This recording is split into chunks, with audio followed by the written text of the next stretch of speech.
Hello and welcome to Quick Charge by Electrek, keeping you in the fast track with daily EV and green energy news. I'm Mikey G, and it's Tuesday, December 22nd.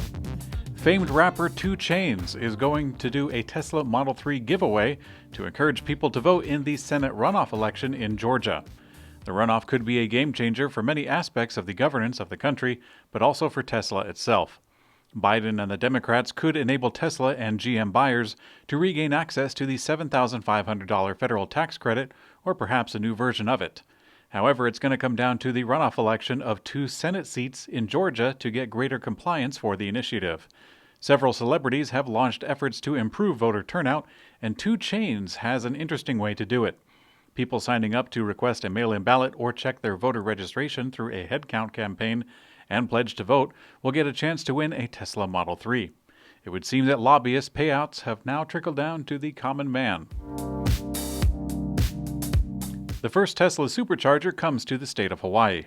Lanai Island, a former pineapple plantation, was purchased almost entirely by Oracle founder and Tesla board member Larry Ellison for $300 million back in 2012.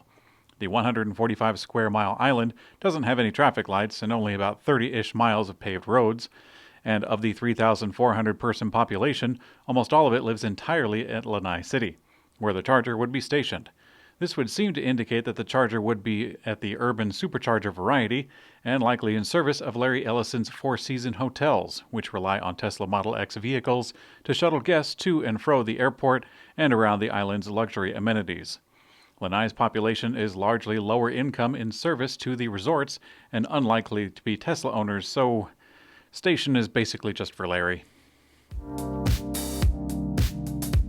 A bill to close Tesla's direct sale loophole in Michigan didn't receive a vote in the state Senate before the end of the 2020 session.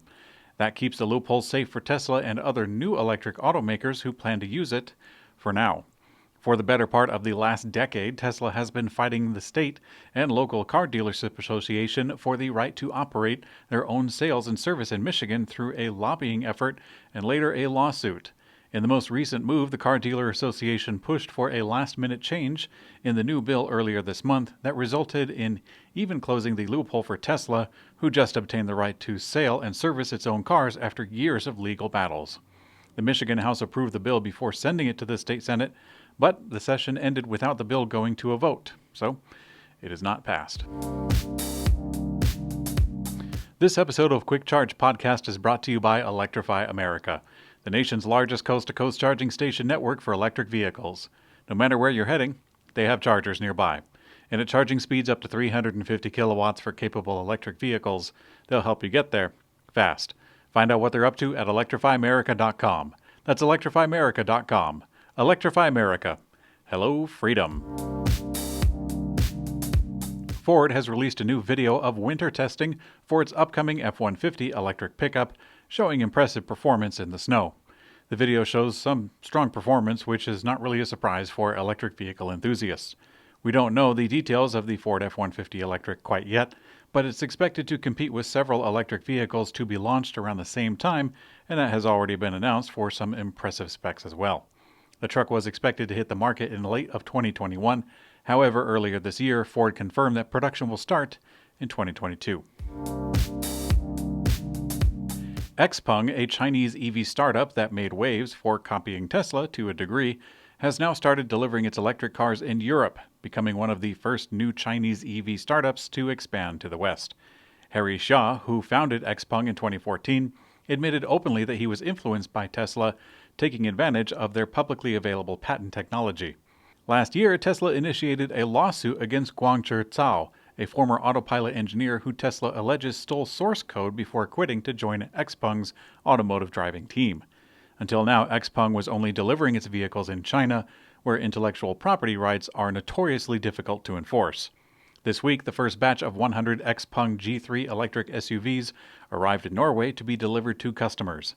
Tesla has a large market share in Norway, so it's yet to be seen if they chase Xpeng down. In a new U.S. survey, it shows that interest in electric vehicles is increasing, but the expected massive shift to consumer thinking has yet to happen. In the new survey of 3,392 American adults with a valid driver's license, Consumer Reports found that while the majority of respondents said that they have had at least some interest in EVs, most of them wouldn't even consider one for their next vehicle.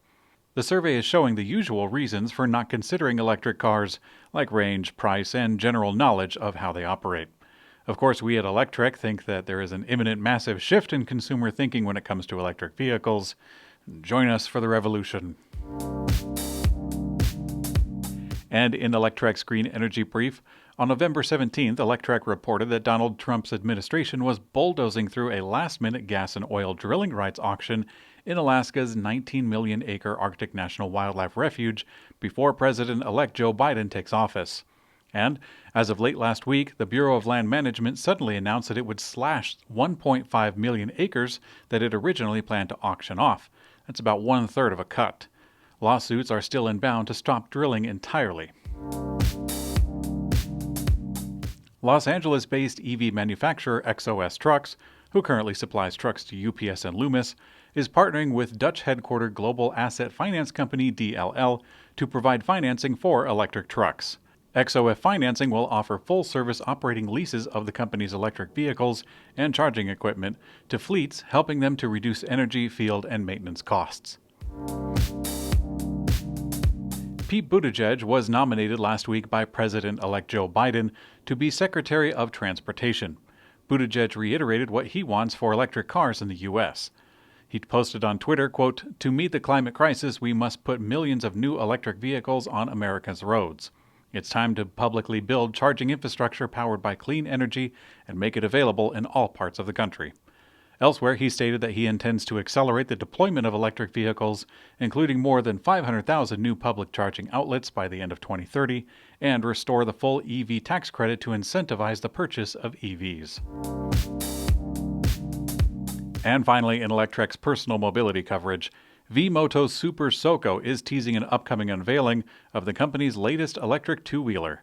And while the clues are tantalizingly few, the direction points towards a large-format electric motorcycle.